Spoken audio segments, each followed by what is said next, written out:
On parle souvent du jeudi, on retient le vendredi, mais entre les deux, il y a un jour discret, du royaume de Dieu. un jour presque effacé des mémoires, et pourtant, tout bascule ce jour-là.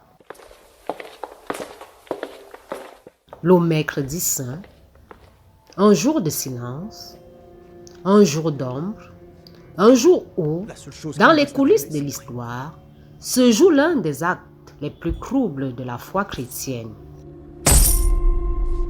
Je t'offre 20 pièces d'argent.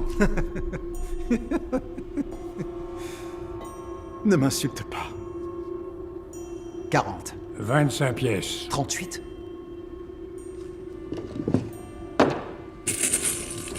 Voilà 30 pièces d'argent, et pas une de plus.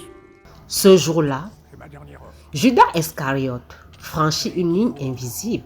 À 4 mois. Pour 30 pièces d'argent, il accepte de livrer Jésus, un geste bref, mais chargé d'éternité.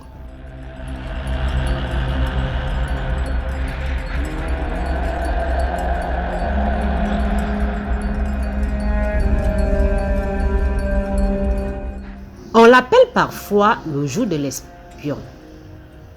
D'autres disent le mercredi du crègre.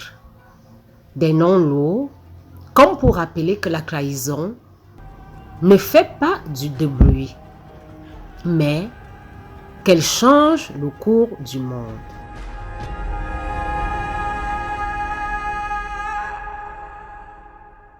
Le mercredi saint est un passage, un seuil invisible entre la lumière et l'obscurité, entre les paroles et les actes, C'est moi entre l'amour proclamé et l'amour trahi.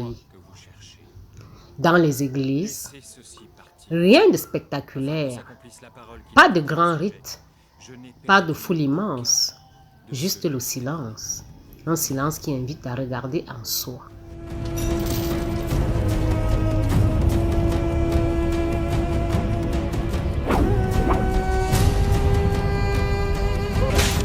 Le mercredi saint pose une question dérangeante. Et si la trahison n'était pas seulement celle de Judas? Et si, dans nos choix, nos renoncements, nos silences, nous aussi parfois, nous livrons ce que nous aimons? Jour oublié, mais essentiel. Le mercredi saint prépare l'inévitable. Il ouvre la porte au mystère du Triduum pascal, à la souffrance, à la croix et au bout du chemin, à l'espérance.